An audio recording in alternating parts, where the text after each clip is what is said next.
So welcome to this lecture number 8 of solar photovoltaics course, principles, technologies and materials. So we will first do a bit of recap of last lecture and then move on to the contents of this lecture. So in the last lecture we learnt about energy band diagrams.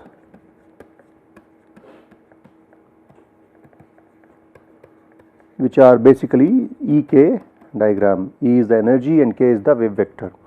So these diagrams for a single electron, the curve is like this. So this is the parabolic curve because E is equal to h cross square K square divided by 2m.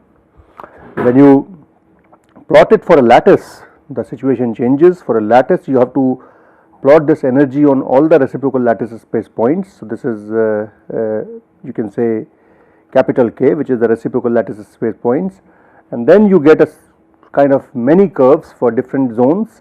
So you have curves like these, and you can have curves like these, and then we have this curve, and so on and so forth. Now here what is important is that you so basically material, if these lines are curves are continuous across the space, and you can always jump from one state to another without having a discontinuity, then it's not a insulator or semiconductor. However, if you have a gap like what you see here across the K space, there is a gap, there are no energy states present within this state, then this represents what we call as a semiconductor or insulator with an energy gap Eg. And if this maxima and minima of conduction band and valence band, and this the band on top is called as conduction band, and the band at the bottom is called as valence band. And if the maxima and minima of valence and conduction band coincide with each other, then it is called as a direct band gap semiconductor. So maxima and minima, maxima of valence band and minima of conduction band, they coincide in K space. And if the maximas and second one is indirect band gap semiconductor, if these two don't, if maxima and minima don't coincide. Okay. So for example, direct band gap semiconductors like gallium arsenide is a direct band gap semiconductor, indirect band gap semiconductor is a material like silicon. You can read the details from other books such as solid state physics by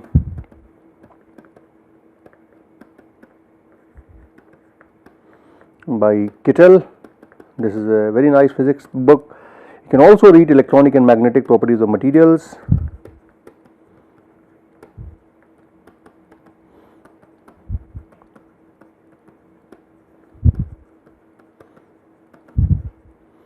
By R.E. Hummel. These are few good books which you can consider for building a background on these topics. We have not covered them in full detail, so as a result you need to get better exposure if you want to learn more about these things. So key thing is, if you have energy states which are continuous across the EK space, and you can always find an energy state at any given energy level, that means it's a conductor. But if you have a forbidden energy gap where you don't find an energy state, then it's a semiconductor or insulator depending upon the magnitude of Eg. Okay. So presence of Eg, presence of a forbidden gap will mean it's a semiconductor or insulator. Now having known this, now next thing we want to know is what is the in order to calculate the in order to work out the carrier concentration. So carrier concentration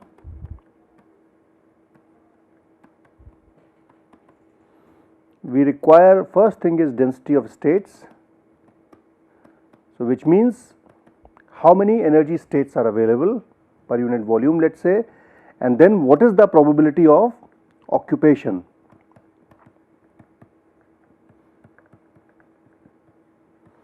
The product of these two will give you what is the number of carriers, because suppose you have 100 energy states, okay, but probability of occupation is only 0.5, which means there are 50 carriers which are there, alright. So that is what we need to do. We need to find out first what is density of states and what is probability of occupation. So let us first look at what is density of states. So density of states in a semiconductor. So density of states is given as we write it as dE, which is proportional to e to the power half. Okay. However, for a semiconductor we can write it a little bit more precisely. So for semiconductor the band structure is like this. You have conduction band, you have valence band. So this is conduction band, this is valence band, and we have a forbidden energy gap. Okay. So if you plot just D as a function of E, it is basically a parabolic sort of behavior, basically, or a square root relationship. dE goes as E in this fashion, alright. Now when you plot it, now for the semiconductor you have a conduction band and you have a valence band. So you need to plot the density of states in both the bands. So density of states in conduction band is given as dCE is given as we write it as Mn star, or Me star rather, into square root of 2 Me star into E minus Ec. So this is Ec. So here it goes from Ec to infinity, and here it goes from Ev to minus infinity, or some negative energy. So basically Ec to negative energies and Ec to positive energies and Ev to negative energies basically. Okay. So this goes from the equation is Me star into square root of 2 Me star into E minus Ec divided by pi square and h cross cube, where h cross is nothing but h divided by 2 pi. H is the Planck's constant, and this is valid for energies E greater than or equal to Ec. So of course at Ec this will become equal to 0. So you have 0 density of states at Ec and higher density of states at higher energies. So the energy, so states increase in number as you go to higher energies, and then dVe is analog of it. So this is basically Mh star into square root of Mh star into Ev minus E divided by pi square into h cross cube. This is for energies E less than or equal to Ev. Okay. So if that is the case, then you can plot these. So if let us say this is E, okay, then if I make a y axis here, let us say this is the y axis, then in this direction it goes as this, and in this direction it goes as this. Okay. So these are, you can say this is dVe and this is dCe. So we have found the density of states. Now the next thing we want to find out is, so this comes from the quantum mechanical analysis and we haven't gone into details of that, but basically we want to find out. So basically you can say that dCe dE, what would that be? That would be number of conduction band states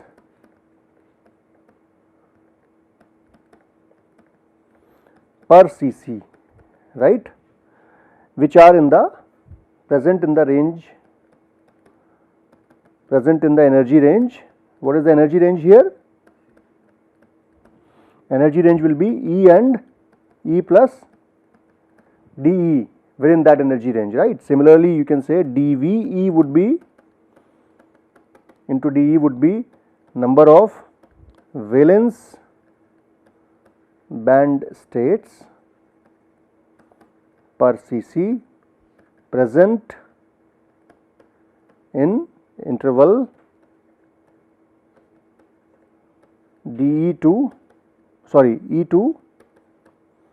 E plus dE. Okay. So here we say that E is greater than EC, and here we say that E is less than EV. Alright. So basically these are, they are number of energy states per unit volume. So we can say that numbers per centimeter square per EV. Okay. So you can do energy distribution in that fashion. Now what we need to know next is what is the probability of occupation.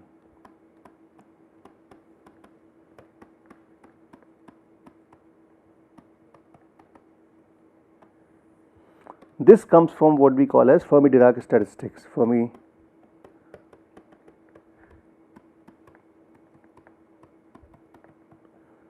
Okay. So basically here Fe, so we write a function here. So this basically the Fermi function, we can say this basically it's a function. Fermi function depicts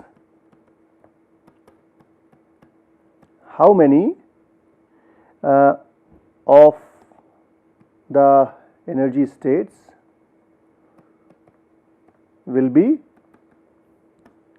filled by an electron, or in the case of valence band we can call it as a hole. So what happens in semiconductors is basically when you have so this is conduction band, this is valence band, you have energy gap Eg, these are electrons which are present. So at 0 K you will not have any electron in the valence band, all of them are filled up to here because they do not have energy to cross over, but as you increase the energy some of them will cross over and they go to conduction band and then leaving empty states behind, and these empty states behind are called as holes. So these are electrons and these are holes. Holes are also carriers because they provide states for conduction of electrons. So Fe, the probability with which an electron probability of occupation of energy state by an electron is given as 1 over 1 plus exponential of E minus Ef divided by kT, where Ef is a reference energy which is called as Fermi energy, and K is the Boltzmann constant, T is the temperature. So if you plot this now here, so this function as a function of temperature, if you plot it for example at 0 K, when you plot Fe as a function of E at 0 Kelvin for temperatures for energy less than Ef, when E is less than Ef at 0 Kelvin, then this will be e to the power minus infinity. So this will be equal to 0. So probability of occupation will be 1. However, when E is greater than Ef, then this will be equal to e to the power infinity basically, right, and e to the power infinity is a very large number, which means it will become 0. So at energy is greater than Ef, so this is energy Ef. So at energy greater than Ef, the probability of occupation is 0. So this is 0. At energy less than Ef, the probability of occupation is 1. And for of course the function is sort of undefined at E is equal to Ef because it becomes E exponential 0 by. So you can say that every energy state up to Ef is filled when, so you can take this as sort of 1. So but the mean value will come at half. So this function is asymptotic around half. So however, so what this tells you is that at 0 Kelvin for E less than Ef, the Fe is equal to 1. For E greater than Ef, Fe is equal to 0, which means all the energy levels are filled up to Fermi level, and at 0 Kelvin, and above Ef all the energy levels are empty. And as you increase the temperature, this curve goes in this fashion. So as you increase the temperature, the curve becomes like this. So this is at T greater than 0 Kelvin. So basically what happens is that this curve on this side follows the relation Fe is equal to 1 minus, so basically you can say approximately equal to 1 minus e to the power E minus Ef divided by kT, and at these energy levels it follows Fe is approximately equal to e to power minus E minus Ef divided by kT. Okay. So now this number becomes negative, so the Fermi energy at these, so the probability at these energy levels reduces, and probability at these energy levels rises. So basically what it means is that the carriers in this range have left and they have gone here. Now this is what, so basically essentially you can say that this function and the function changes around half.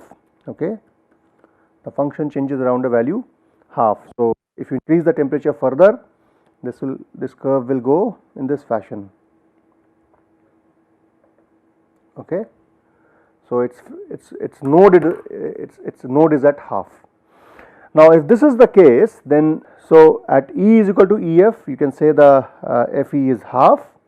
So at E is equal to Ef, you can say Fe is equal to half.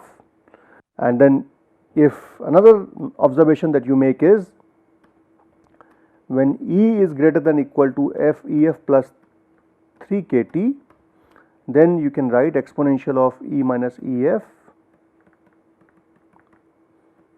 divided by kT is much larger than 1, and Fe is generally given as exponential of minus of E minus Ef divided by kT, and for E less than or equal to Ef minus 3 kT,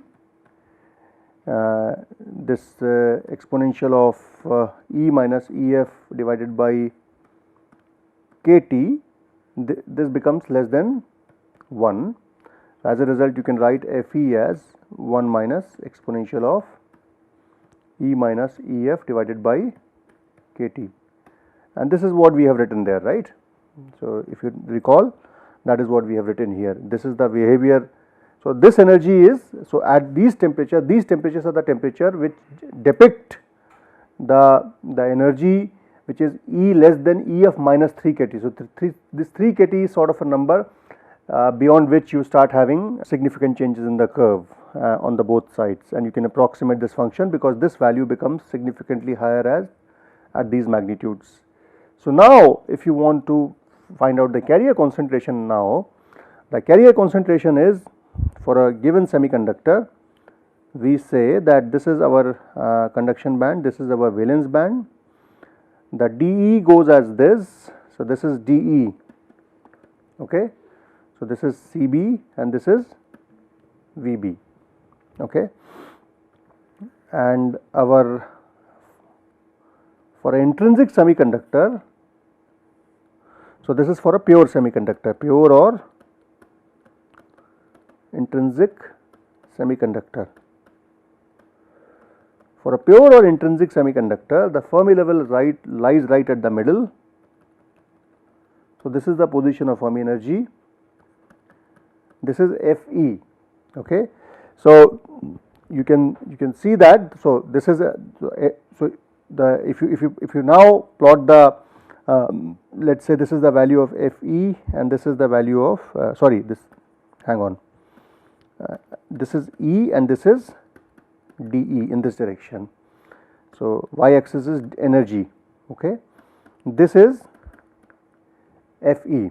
So if I now plot Fe, this is 1 here. So the Fe will go as something like, at a finite temperature it will go in this fashion, right. So this value is approximately, this is 1 and this is 0 on the y axis, okay. So basically the this region and this region, they are equal in area, it is symmetric around this value, that is half. Now what is Ne? So if you want to now plot Ne, this is conduction band, this is valence band, this is Fermi energy. So Ne is now equal to Fe into dE. So when you plot these, you get these lobes which show you. So, this is energy and this is N or P.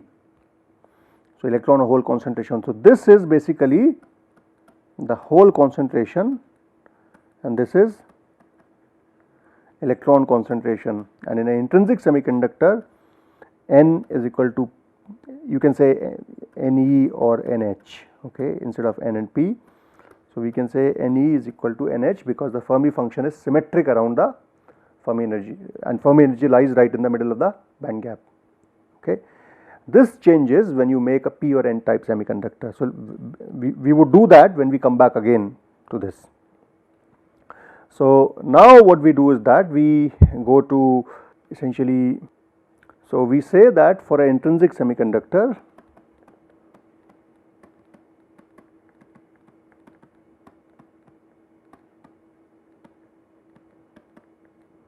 Ne is equal to Nh, this is taken as Ni, okay, and E and Eg is equal to taken as the difference of Ec minus Ev, okay. So, you can take mod of this basically. So, if this is your conduction band edge, this is your valence band edge, this is valence band, this is conduction band, this is Ec, this is Ev, then whatever reference you take, the Eg is the difference between Ec and Ev. So, this is your band gap, and this is given as this Ne is equal to Nh. For a intrinsic semiconductor, this Ne is given as Nc into exponential of. So, we can calculate using quantum mechanical calculation same density multiply density of states. Basically, you will calculate Ne E as a function of dE into Fe. So, this is what will give you the electron concentration. Similarly, you can calculate the hole concentration NPE as D. So, this is DCE, this is DVE into 1 minus Fe, because we are looking at the other side, that is 1 minus Fe. So, if you do that, then we get Ne is equal to Nc into exponential of minus Ec minus Ef divided by Kt, and we get Nh as Nv into exponential of minus of Ef minus Ev divided by Kt, where Nc is essentially effective density of states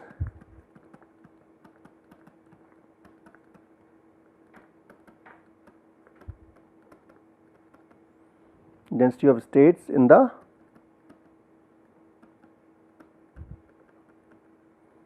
conduction band, and Nv is equal to effective density of states in valence band. And you can see this from this expression. If you look at this, Nc is equal to nothing but Ne divided by some exponential function. This is Ec minus Ef divided by Kt. So, basically this is the probability function, okay. You can take this upstairs, you can take this up, and it becomes exponential Ec minus Ef divided by Kt. So, this is the probability function 1 over exponential whatever, and this is nothing, and this becomes the concentration. So, essentially the concentration divided by probability function is nothing but the effective density of states. So, that is why this Nc is taken as effective density of states in conduction band, and Nv is taken as effective density of states in the valence band. Now, so we say that Ne is equal to Nh is equal to Ni.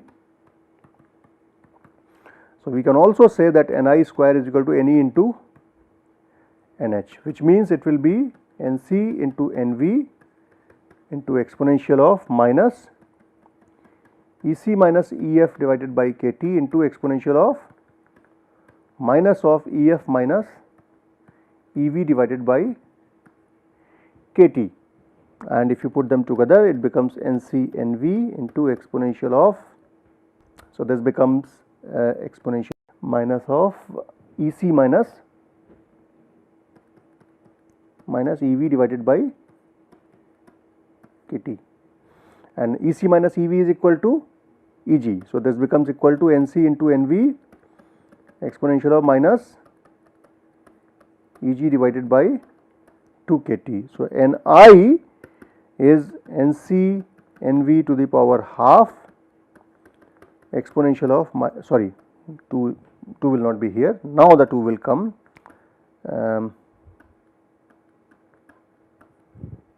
Okay. So basically you can see that intrinsic carrier concentration is an exponential function of temperature and band gap. So as the band gap decreases, the Ni will increase for a given temperature, and as the temperature increases, the Ni will increase. So the lobes that you saw there, they will, so this is at, let us say, temperature T1. So this lobe will be, let us say, at temperature T1. If the temperature T2 is higher, then this will become bigger. So this will be at T2, but they will remain equal in size. So T2 is greater than T1. So you can say that Ni at T2 will be higher than Ni at T1. Okay. So this is what will happen for intrinsic semiconductor. Now intrinsic semiconductor has lower conductivity, and to make devices generally we dope the semiconductor with a dopant, and these doped semiconductors are called as extrinsic semiconductors.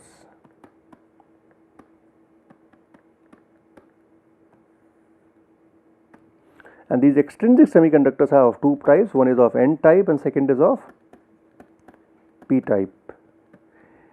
N type is the one where you have doped with ions which donate, or doped with impurities which are also called as dopants, which donate extra electrons, and these are doped with impurities which donate extra holes. So these electrons will go in conduction band and these holes will go in valence band. So generally for something like silicon, if you have silicon has 4 of these electrons. Okay. And so you have multiple silicon atoms, and these silicon atoms are coordinated in such a manner so that each silicon is coordinated by 4 silicon atoms. So you have one silicon atom here, another silicon atom here, another silicon atom here, another silicon. This is a simplistic design, although the tetrahedral coordination is not like this. So this is silicon, this is silicon, this is silicon, this is silicon. So it has 4-fold coordination from each silicon, so that you have covalent bonding and you have sp3 hybridization. Now when you replace this silicon with phosphorus, let us say, so this is silicon, this is silicon, this is silicon, this is silicon, these have 4 extra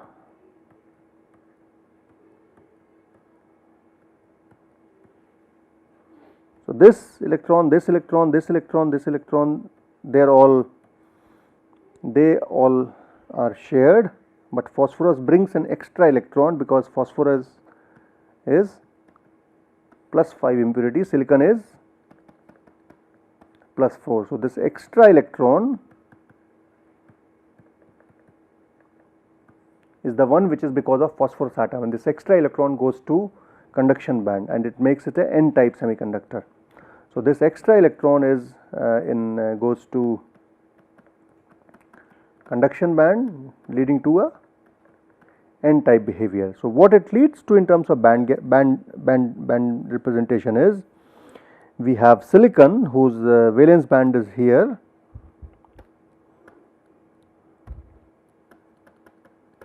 we have conduction band here, this is EV, this is EC. When you dope it with phosphorus, phosphorus creates an energy level which is called as donor energy level, ED, and phosphorus, for each phosphorus atom, if you are able to ionize all of them, then these electrons cross to conduction band, provided this donor ionization energy, the difference between EV minus ED is small enough, of the order of kT. So, which is generally the case, and phosphorus will ionize and give all its electrons, extra electrons away to conduction band. So, in this case the number of carriers basically Nd becomes almost equal to Ne. So, if you for example dope with 10 ppm phosphorus, 10 ppm will become 10 to the minus 6 parts per million, right. So, 1 part per million, which means 10 to the minus 6 for every part. So, basically if in a million you have 10 of phosphorus atoms. So, based on the concentration of phosphorus atoms you will have the carrier concentration. So, in a given lattice, if the number of atoms is 10 to the power of 24 per centimeter cube and and intrinsic carrier concentration is about 10 to the power, let us say I do not know, 14 per centimeter cube at a given temperature, let us say at about 298 Kelvin. So, let me get the exact numbers. So, Ni is about 10 to the power 10 for silicon. For silicon it is about 10 to the power 10 per centimeter cube at 298 Kelvin. Okay. Now, this number can increase to, if you dope phosphorus with 10 to the minus 10 ppm, 10 ppm is 10 to the minus 5. Okay. If you have 10 to the power 24 atoms per centimeter cube, this becomes, so Nd will become 10 to the power 19 per centimeter cube. So, you can see that Nd is much higher than Ni, and if all the Nds are able to contribute to electrons, which means Nd is almost equal to Ne, and this is much more larger than Ni. So, for a N type semiconductor, N is equal to Nd.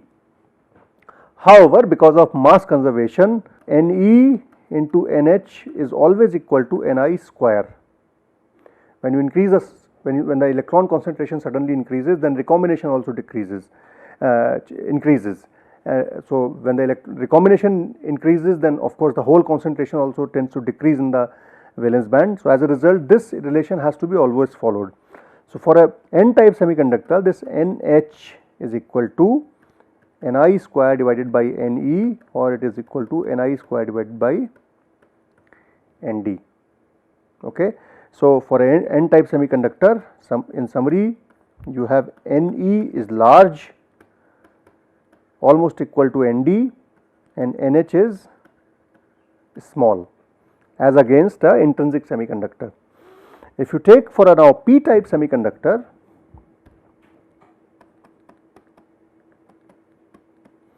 P type semiconductors are doped with impurities such as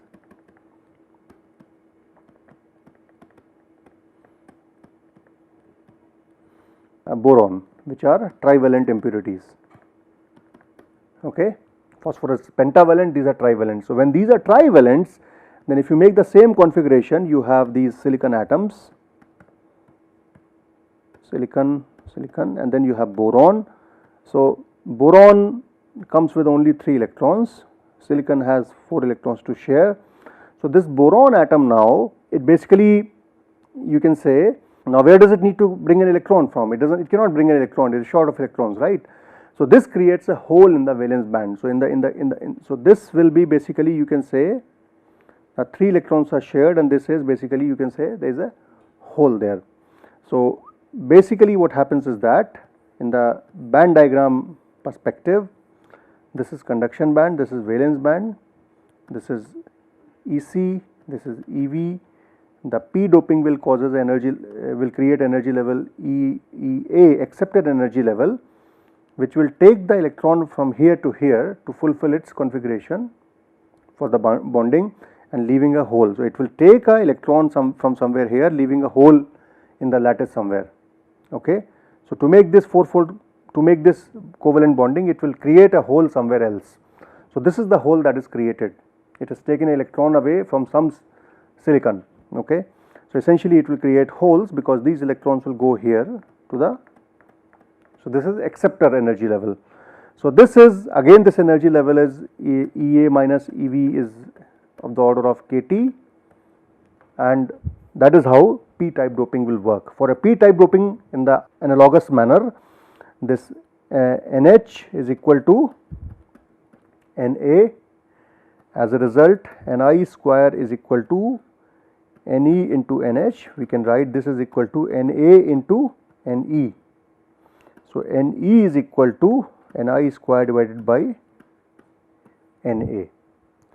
Another thing that happens in these semiconductors P and N type is the Fermi level tends to shift. So, change in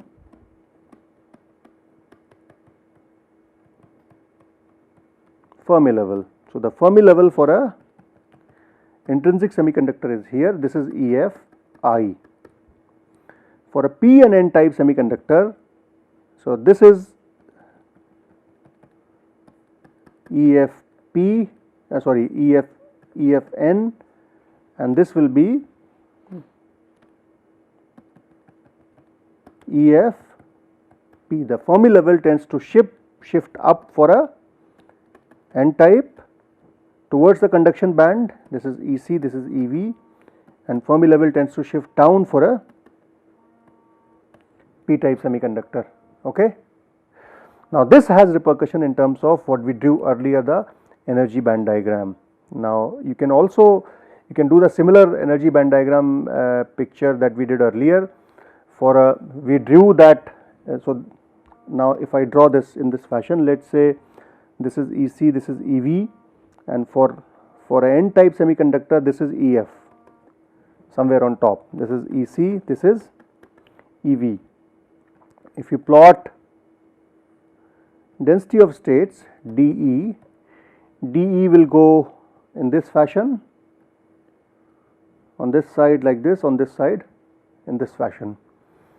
If you now plot the Fermi energy would be, the Fermi energy will go, so this is Fermi energy. Now, we want to plot the probability of occupation. Probability of occupation will go as, if this is 0, this is 1, this is half, it will be symmetric around this point. So, essentially you can say it will go in this fashion. Okay.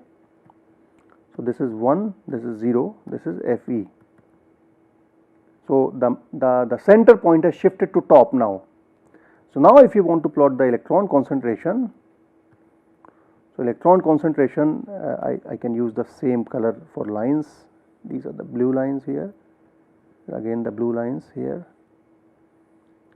Now, if I want to plot the electron concentration, since there is more area here, this gives a bigger lobe and this gives a smaller lobe, much smaller lobe. So, this is Ne and this is NH, and you can see that Ne is much larger than NH, and this is because the Fermi function has shifted. So, it is not drawn very nicely, but it is sort of little like this. Okay.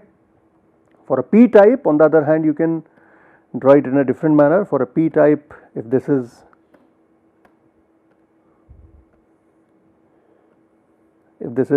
EC, this is EV, the Fermi level is now here, EFP, this is EFN. Again, I want to make the same things.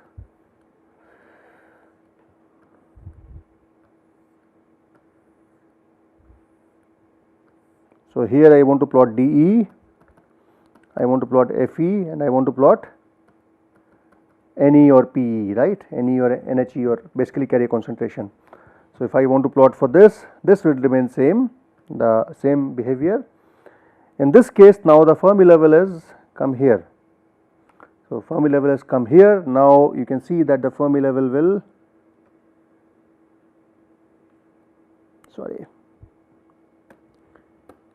if this is, let us say 0, this is 0, this is half, this is 1. Okay.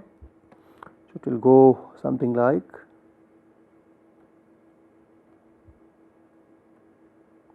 this in this fashion. Okay. So, it will have more area. So, this is 1. So, it will have more area here, but it will have no area on the other side. If it is, in fact, I have not drawn it very well, but it would be something like this. Okay. So, there will be some area on this side. Let me see if I can draw it a little better.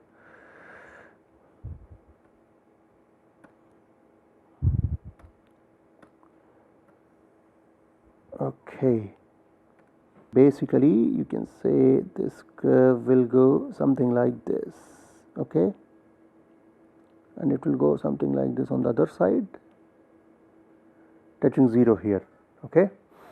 And now if you plot electron and hole concentration, the hole concentration will be bigger and the electron concentration will be smaller. So this is NH and this is Ne, and NH will be much larger than Ne. So this is the difference between the P and N type semiconductors in terms of their concentration. Now, so this semiconductor, the last thing I would come to, what is Nc and Nv. So expression for Nc and Nv we will see in the next class, and but we will just see how the semiconductor behavior changes as a function of. So what happens is that when, so this is your N type, this is your P type, this is Ev, this is Ec. For a N type semiconductor, if this is the intrinsic level, for a N type semiconductor this Fermi level is somewhere here, and for P type the Fermi level is somewhere here. This Fermi level keeps shifting to upside as you dope more and more. So with doping it increases up, so N type doping, right, and this will shift towards Ev with more P type doping. And if you keep doping them, they will keep shifting up or down. So when the difference between Ec and EFN is less than 3 kT, or when the difference between EFP and Ev is less than 3 kT, then they tend to become what we call as degenerate semiconductors. They become degenerate semiconductors, or more like a metallic behavior. They become more and more conducting. So you will see in certain circumstances N type is heavily doped, P type is heavily doped, which means their Fermi levels are very close to conduction band or valence band. So this is what we have done today. We have looked at the carrier concentration and the reason behind having higher and lower concentrations and the expressions, and on this we will further dwell in the next class to look at little bit more analytical treatment of carrier concentration and Fermi energy in the next lecture. Okay, thank you.